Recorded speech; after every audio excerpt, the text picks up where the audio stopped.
Hey, good morning, Larry. We have a really great subject here today. We're going to talk about regulating innovation. What do you think about that? Say that again, Mark. We're going to talk about what again? We're going to talk about regulating innovation. We're going to regulate innovation. How does that sound? I don't know how you do that, Mark. Regulate? No, maybe I got those words flipped around. Maybe it's innovating regulation. Sorry. Oh, okay. Yeah, great. Well, good. Listen, we're going to have a good conversation today, and we're really going to focus on regulated environments and digital transformation and safety within that environment. And we got to, Mark, aviation is all about innovation in a regulated environment. Exactly what you're talking about. Yeah. And for many of us that are in the safety business or in the regulator business or in the compliance business or oversight or quality management systems, many times we ask ourselves is that we have a safe, comfortable system right now that works, and we're talking about digital transformation. How do I ensure that I have successful, safe, compliant environments in the midst of digital transformation? That's really what today's topic is all about, Larry. Right, I got it. That makes a little more sense, Mark. Thank you. Good. Well, hey, listen, I want to jump right into it. We have a special guest with us today who has years of experience in this area, and his name is Carlos Bianchi. Carlos, good morning, good evening to you. Good morning, Mark. Good morning, Larry. Thank you very much for inviting me. Good to see you again indeed. Carlos, tell us who you are and what you do, please. I'm the Vice President of Sales and Marketing with Seabury Solutions, and we basically provide digital transformation on safety and regulatory environments, trying to transform and digitalize processes, transform paper into digital forms, and try to also contribute to the safety overall of the aviation industry. That's one of our goals as well. Fantastic. And Larry, I know that you always continue to remind us that we need to be in a compliant environment, right? Well, safety, compliance, and regulators, those three words all sort of go together, right? And at the end of the day, if you're not compliant, you're not flying and you're not safe.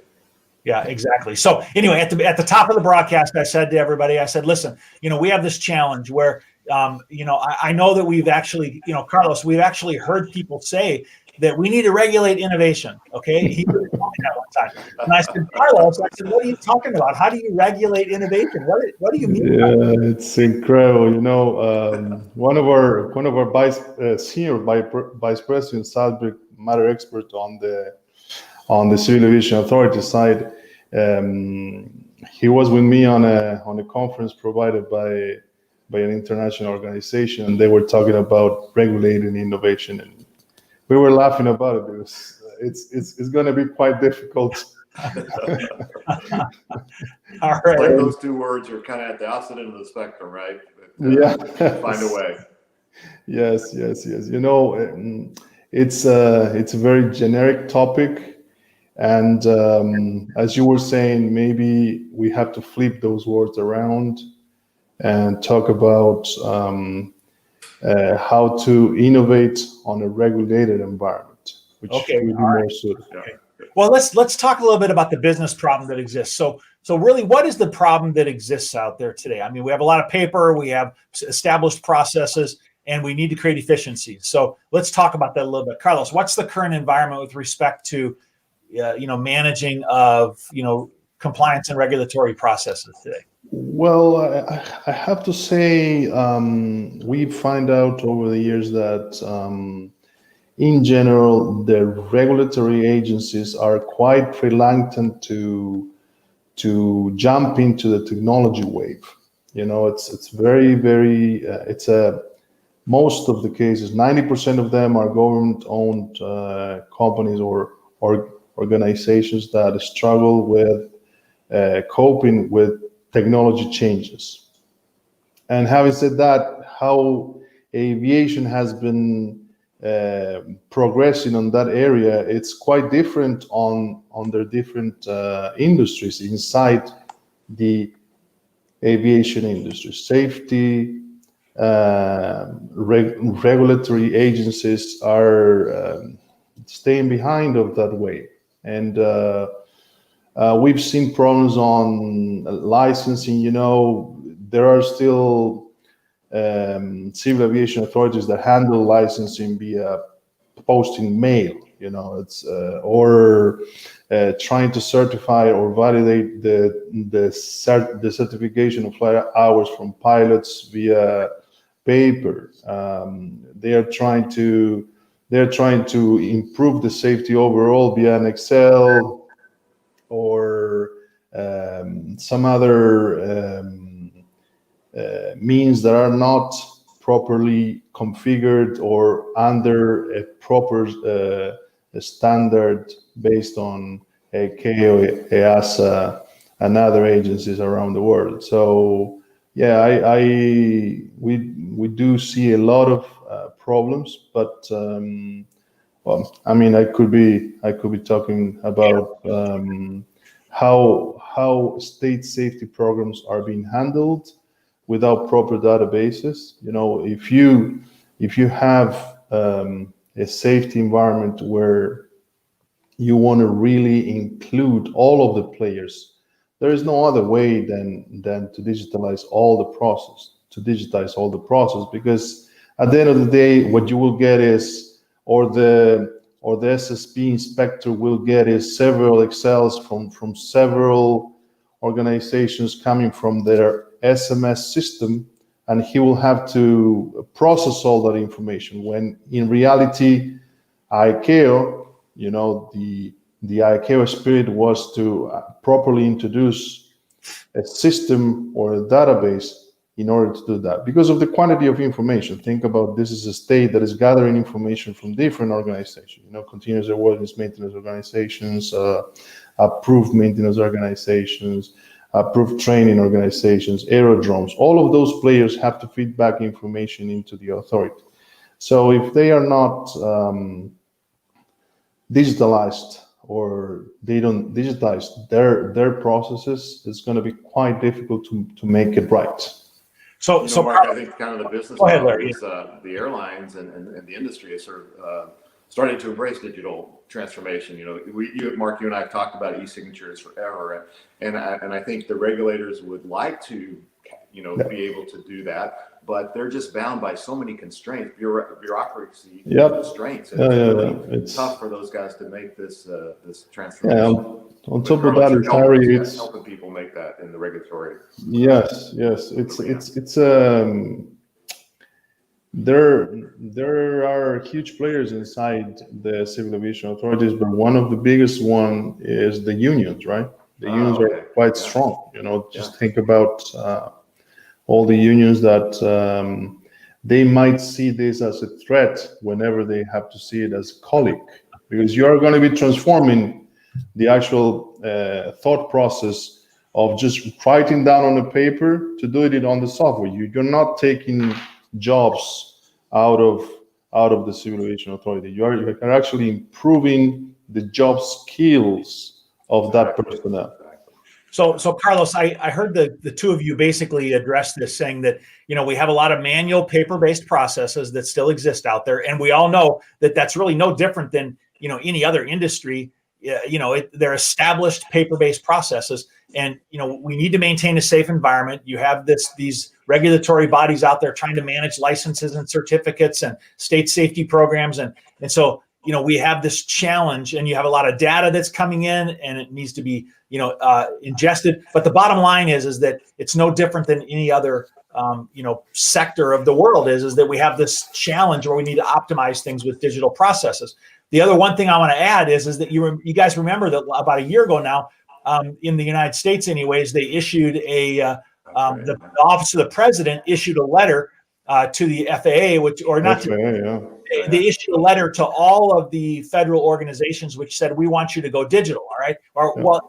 They said, we want you to store your records digitally, is what they said, right? And later in the year, the FAA came out with guidance to their offices and said that, you need to do the same thing in order to comply with that directive from the Office of the President. We need to be moving toward digital record keeping, all right? So listen, we all know, we knew last year that we needed to be applying this in our regulatory environments, in our federal, kind of regulated environments. And then now with the explosion of digital that was needed and was critical in order to be able to connect with people in a time where we aren't connecting face to face as much anymore, it even increases the need even more right now. All right, no question. So, Carlos, what I wanted to do is I wanted to transition our conversation a bit to some more specific problems. I know we have viewers out there right now. And hey, listen, if you're watching right now, if you want to just drop us a comment in the comment box and let us know where you are. We always like to know where people are and they're watching. We usually have people all around the world. I had all kinds of people register and sign up for this event, but it is being broadcast, broadly across LinkedIn and about 10 other platforms right now. But if you want to tell us where you are, we'd like to know where you are. Or if you want to share this stream, it would be great. You could share the stream and help us get the word out further. But listen, let's shift into some conversation of specific problems, because I know people want to have a conversation with you, Carlos, about specific problems. All right. So we know that we have this challenge of a workforce of pilots and things that are out there, and we had everybody flying, and then all of a sudden now we had people flying less. And we have this problem of managing the workforce and their certificates and their qualifications and things in a time like this. Can we talk a little bit about the challenge of what that looks like right now? What are the problems that we have in managing of licenses and certificates in a world like this right now? Well, the organizations that are not included on the digital transformation process that the world is embedded at the moment, they are struggling because most of these processes can be done from your house. There's no need for you to be present at the building. Nowadays, that's old age, right? So basically, if you want to get your flight hours certified, or if you want to get your examinations for different pilot types, you don't need to go physically to the building of the Civil Aviation Authority and do all the process. You can do it from the safe and relaxed environment of your house, and it will be compliant. It will be compliant because there are certain rules that you have to follow that are going to make that process compliant. For example, in the case of validating certified flight hours, most of the cases there is a huge difference between countries that belong to the ASA world, for example, and countries in Africa or South America or Southeast Asia, right? Because a pilot on the ASA world, when he says he has 20,000 flight hours, nobody is going to question that.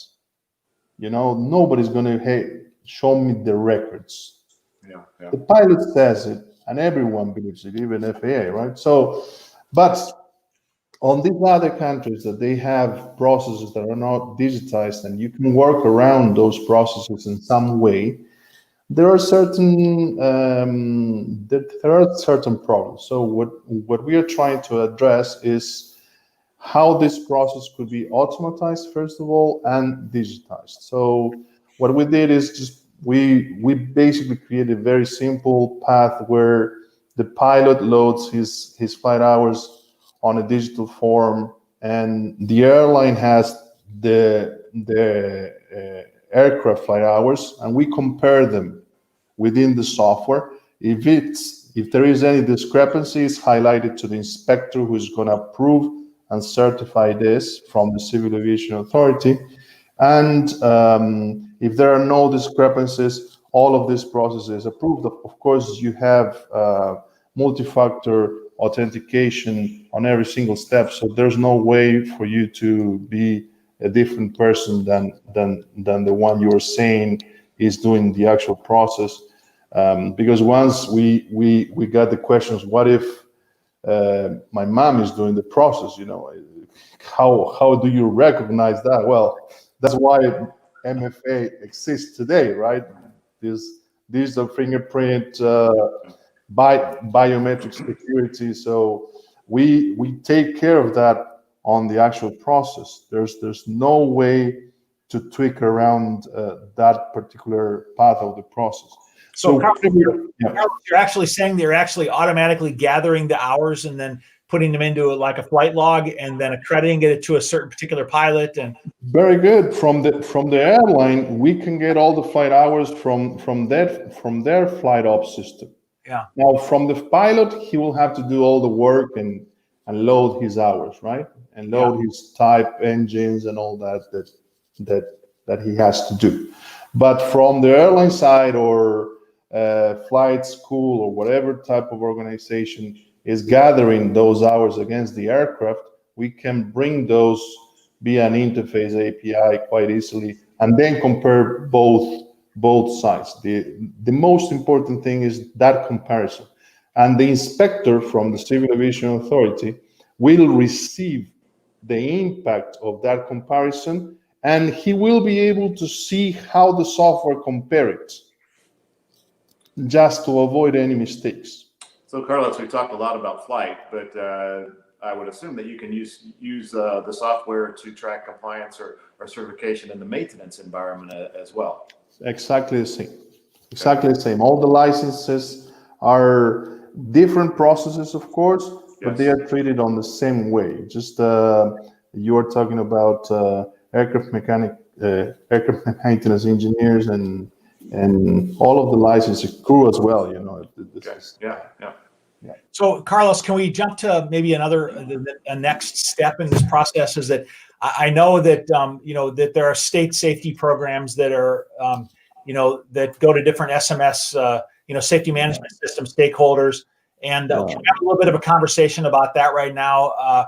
Can you just for the benefit of anyone that may be watching right now and doesn't understand what a state safety program is or an SMS system is, can you just quickly describe what a state safety program is, please? Yes, of course. The state safety programs is based on the 4 pillars of the famous CAA course of any safety management system, which is the standards and regulations, risk management or risk or safety assurance, promotions, and risk management. So with those 4 pillars, you have to be able to improve the operational safety of the aviation sector as a whole. Yeah, and so our safety management systems then are put in place to be able to provide the collaboration between all the necessary parties so that they're maintaining compliance in a safe operating environment, which number one, that's correct. We all want that. Absolutely. All right. Okay. Now, so state safety programs today are many of them, manually based? I mean, what's happening today, and how could the concept of digital transformation be applied to that? Well, what's happening today and what we've seen on our customers, of course, don't forget, whenever we talk about our customers or we use data from our customers, is not from our customers, right? We have a huge disclosure and a principle within the company. We don't share any information from the customers. So either the analysis is from within the company, or we are using data that is posted in a public environment. But having said that, what we are seeing is that CAA started this on the 2010. And it's been pushing slowly each region, to actually comply with the SSP being handled via a proper database that can actually contribute to a proper analysis of the safety.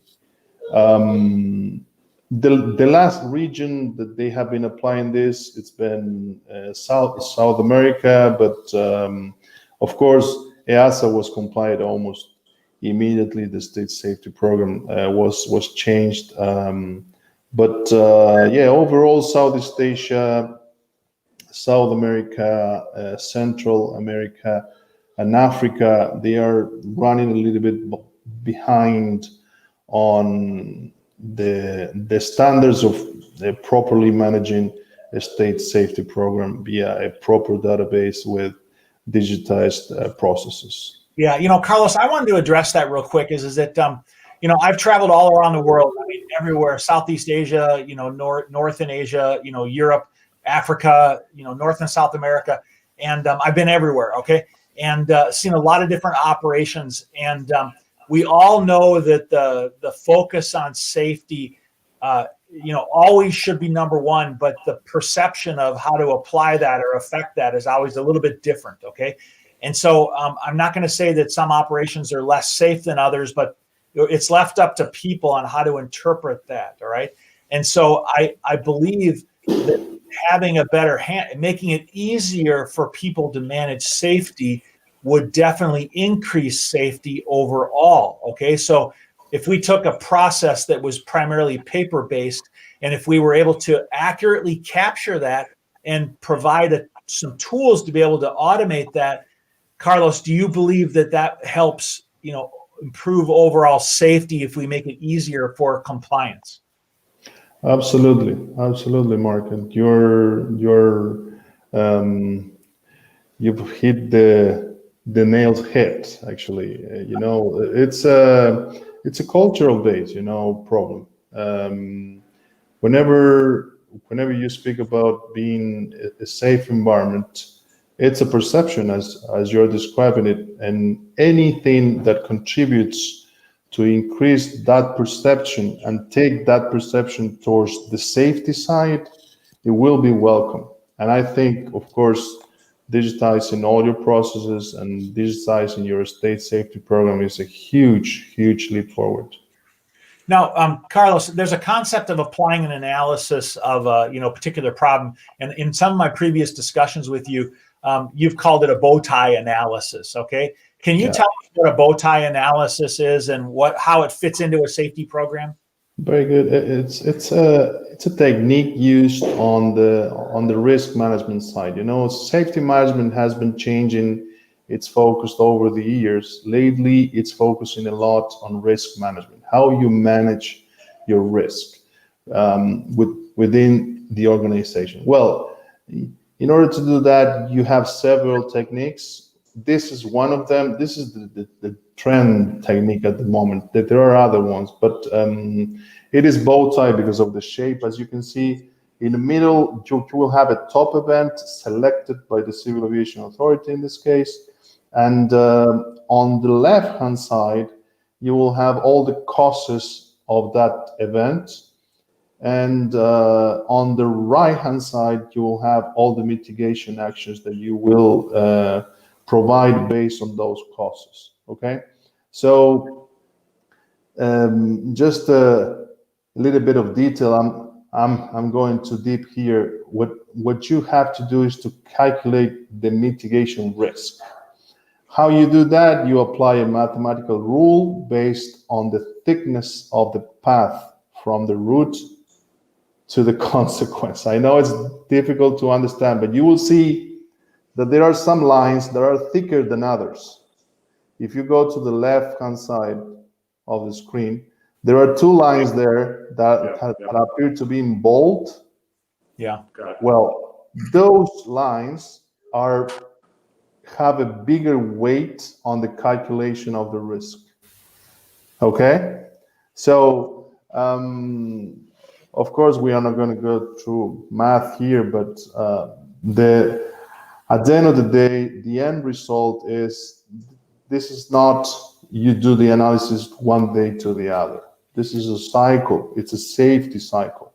Basically, you're going to be fitting the top event with different root causes. The top event will never change. This will be COVID-19 for 18 months or the duration of the pandemic. Throughout those 18 months, you will recognize several root causes. We've included only 4 of them, just for the civil aviation authorities to handle all the quotation rates, loss of skills of the workplace, on all of the customers, all of the stakeholders of the civil aviation authority. There are a lot of root causes, but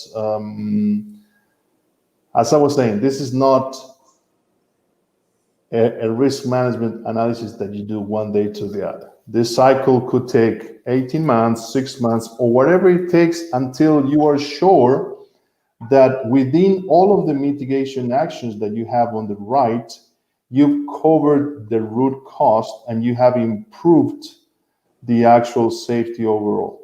Okay. So Carlos, is it what you're telling me then is that you basically are taking a top level event, all right, and you are looking at the causes and then the outcomes basically, and you're capturing data over time so that you can use that data and make informed decisions on what actions make against certain things. Okay. Now, what was this? I know this isn't real data here because you can't share customers, real data. But was this a real scenario where you did something for COVID-19? Is there a business? Yes, we did it together with the customer just to prove the actual concept. With the analysis was done internally in the company. We have several professionals that worked more than 30 years on the aviation industry, and among ourselves, we've created different root causes, and we've created different mitigation plans, the red ones on the right side. And just to prove that with those mitigation controls and consequences, you can actually create a particular directive to improve the safety overall and promote it via the Civil Aviation Authority website or send it to all the operators and so on. That's part of the promotion pillar of the SSP. Yeah. Well, good. All right. So then I guess that leads us to data and analytics. I mean, one of the things that we're finding that's, of course, becoming more and more valuable out there in the industry today is that when we're starting to capture more and more operational kind of data, and we're starting to model things that we're actually able to, to move to better positions because we have the ability to do analytics on it. All right. And so, Carlos, tell us about what the effect of analytics, data and analytics has, on the improvement of safety or in the improvement of ability to, manage safety. Very good. So if all the stakeholders within the safety process provide the right information in the right format, we didn't talk about the formats that are out there, E5X and ECARS and all that. I'm not going to go there, but if everyone actually contributes their information to the agency, to the safety agency as a whole, and I'm going to take Africa as an example, CASOA, this agency has to provide certain guidelines to the civil aviation authorities that are members of the agency. Okay, so CASOA will be Africa, EASA, Europe, FAA, North America, Canada. They are separated. South America almost follows all the time FAA, Australia, New Zealand, and Southeast Asia as a region. So if all the players from the AOC, the airline, that has its own SMS, it's providing information to the Civil Aviation Authority that has its own SSP, and that Civil Aviation Authority feeds back the information to the agency that is member of, you are going to be able to have another type of analysis in terms of data analytics of the whole environment, because you are talking about different countries and different operators.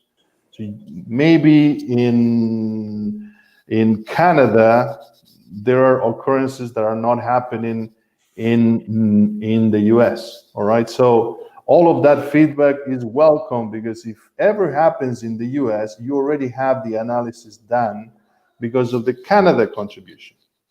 You follow me? So every stakeholder is contributing to the safety overall environment of the aviation. That's the end result of data analytics. And, Mark, I would, Carlos, I think that's a great way to explain it. I think one thing that the analytics does is it kind of takes the personality out of it. It takes the opinion out of it, right? It gives you facts and data that you can look across the spectrum, across the industry, and make informed decisions that are not personality driven. They're driven by the data. Carlos, there's a graph here that I know that you're familiar with, and you're talking a little bit about data come from a lot of different places. And Larry, you're talking about using the data to drive the results. I mean, Carlos, how do we gather data from so many disparate sources and from so many different places and make sense out of it? How do we do that? Well, that's a good question. The only way is either a database or a software that can actually gather information for you, and you could obtain this type of graphs. This is very, very common. But whenever you are sharing a safety report based on an agency, either ICAO as well, they do this analysis a lot. Basically, in this case, we gather public information based on several incidents and accidents throughout the flight phases. And what you're going to do here is you're going to be able to answer different questions on different stages of the flight. Most of the incidents happen on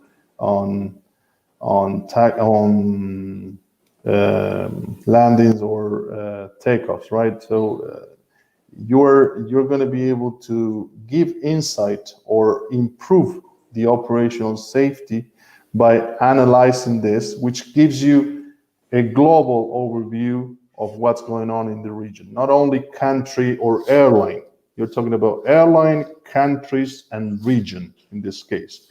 So you will be able to communicate to all of the countries involved. Okay, guys, just check out this aircraft type on cruise or landing or takeoff.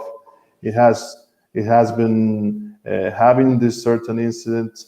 Just check it out, or you create a recommendation letter or whatever. That's part of the promotion as well. But it's based on the analytics that you obtain from all the stakeholders. In what shape? There are several formats. The most known one is E5X within the civil aviation authorities, because that's what ECARS do. ECARS, it's part of EASA, and that's how they collect information. But if you receive either Excel that are with data extracted from their own systems or different formats, you will always have the possibility to include it on a business intelligence dashboard, as we call it, what we're seeing at the moment, right? Hey Carlos, just a clarification from asking for a little clarification. So the Seabury tools help you pull together this sort of an analysis to make informed decisions. Is that right? That's correct. Yeah, that's correct. Think about Larry, the Civil Aviation Authority inspector in charge of SSP.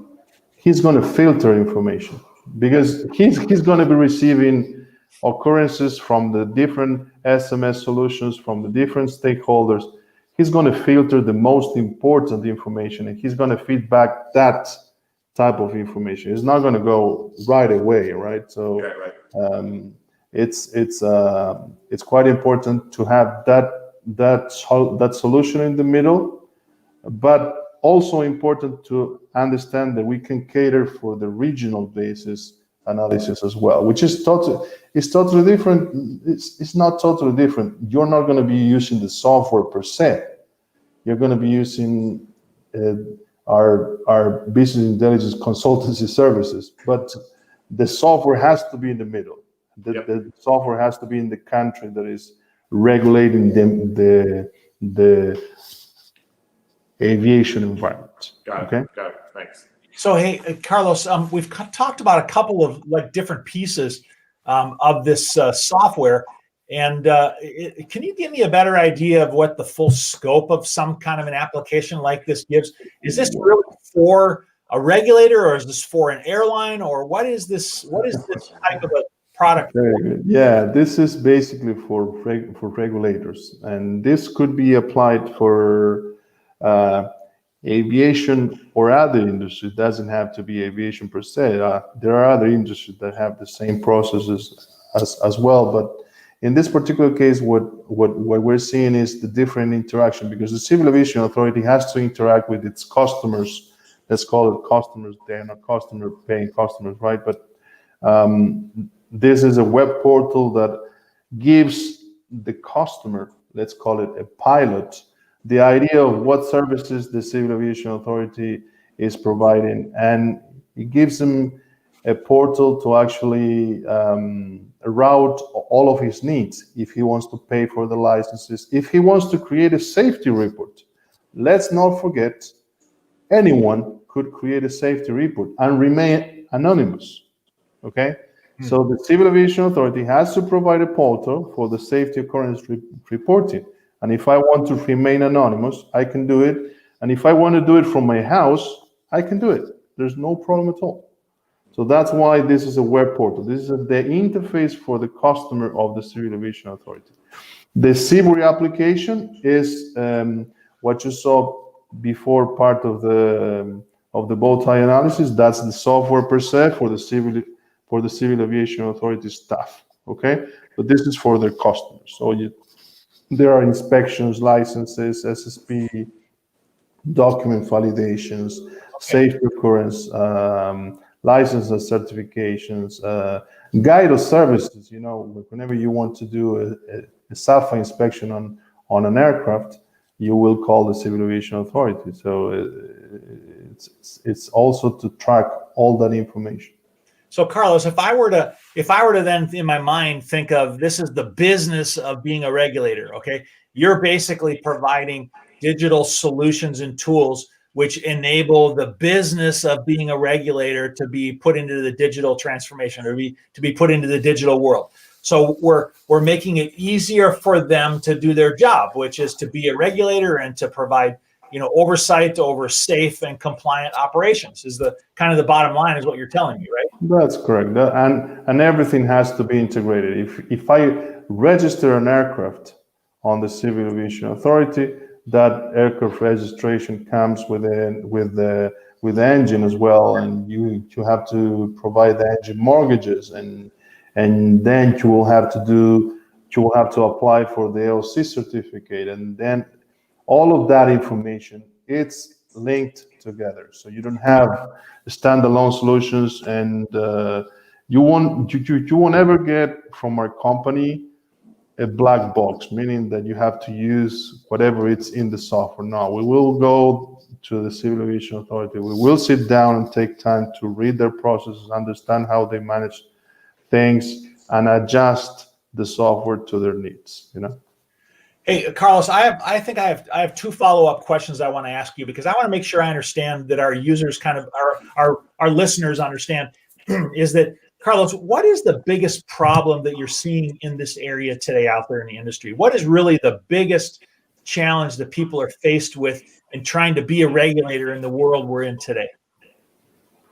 Well, you know, Mark, the information that is a result of a huge processing of data within the software from a Civil Aviation Authority point of view should be public, should be public. You should provide all the information available. We are seeing more and more that Civil Aviation Authorities, on this way of not participating on the technology change, they are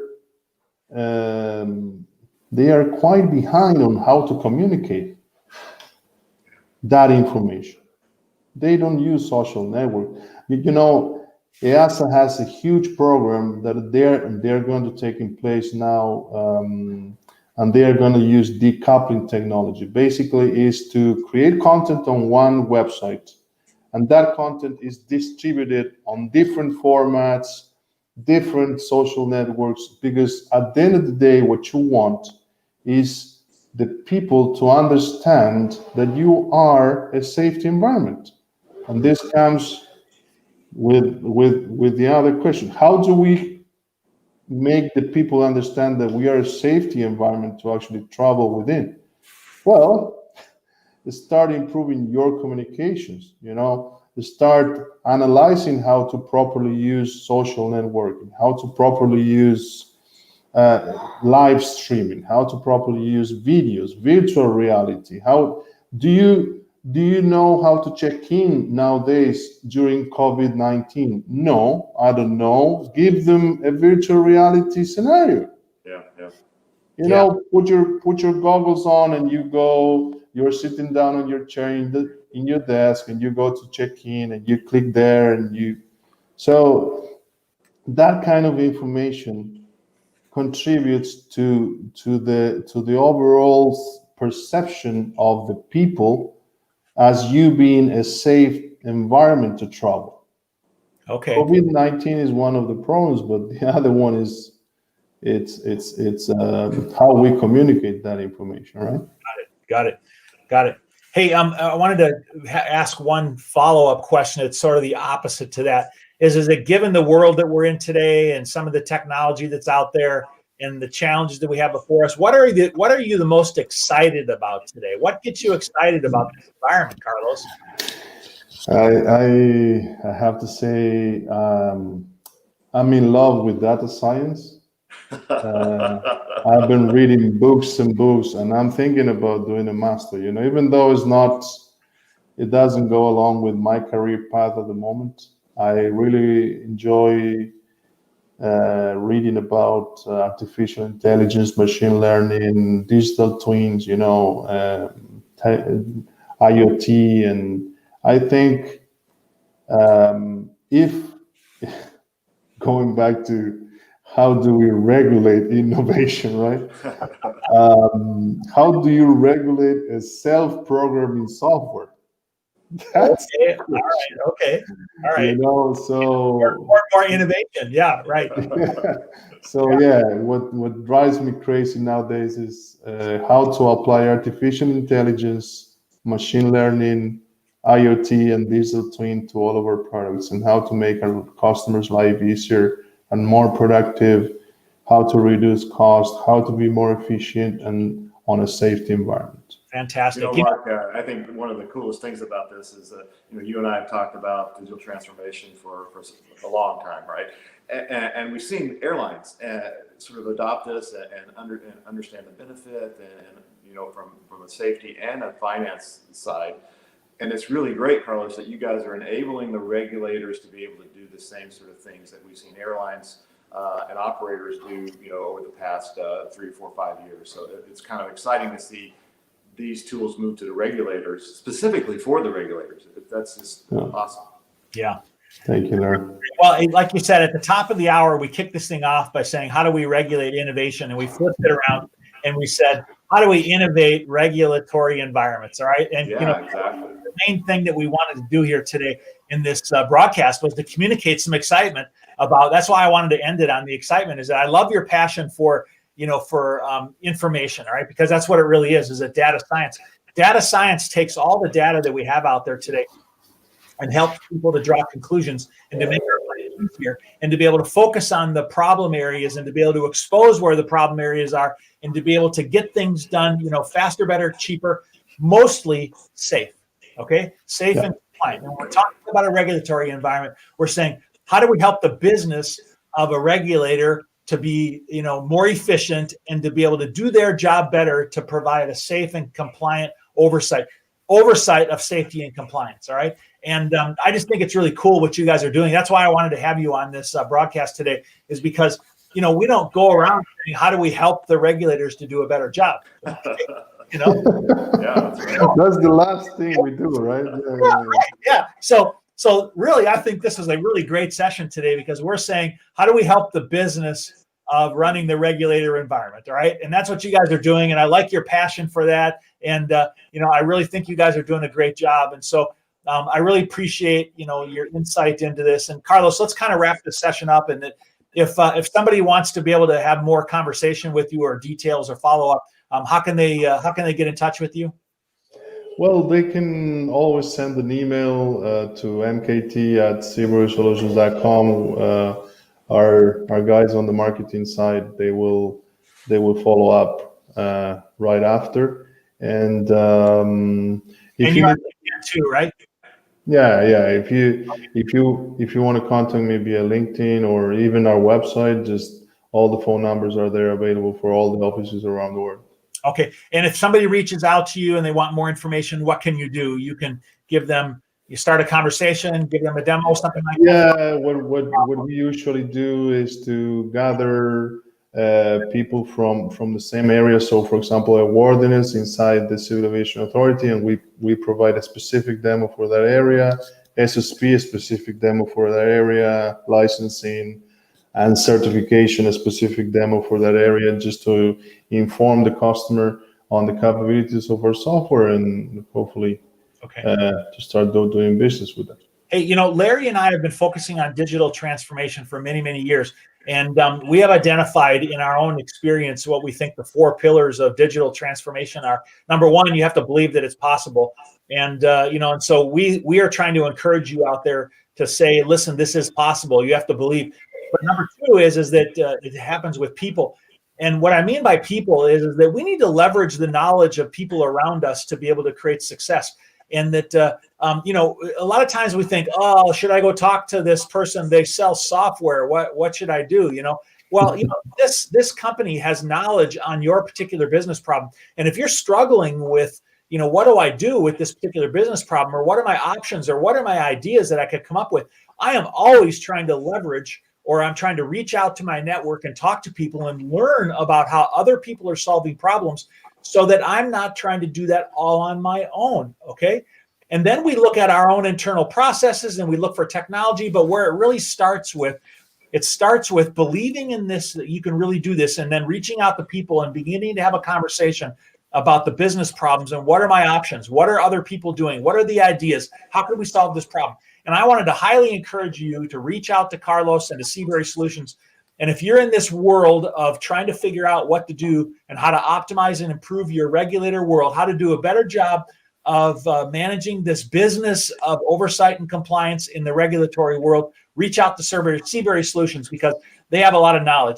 Listen, I'm not saying you should go buy their product and their solution. What I'm telling you is go talk to them, because they have a lot of knowledge on this subject. And I think you would find it to be an interesting conversation. And besides, Carlos is fun. I like to talk to him. Thank you. Passionate about what he does, and you like to engage with passionate people. Yeah. I have to say that this industry has a lot of passionate people, Mark. It's incredible. That's why we are gonna endure this pandemic. Absolutely.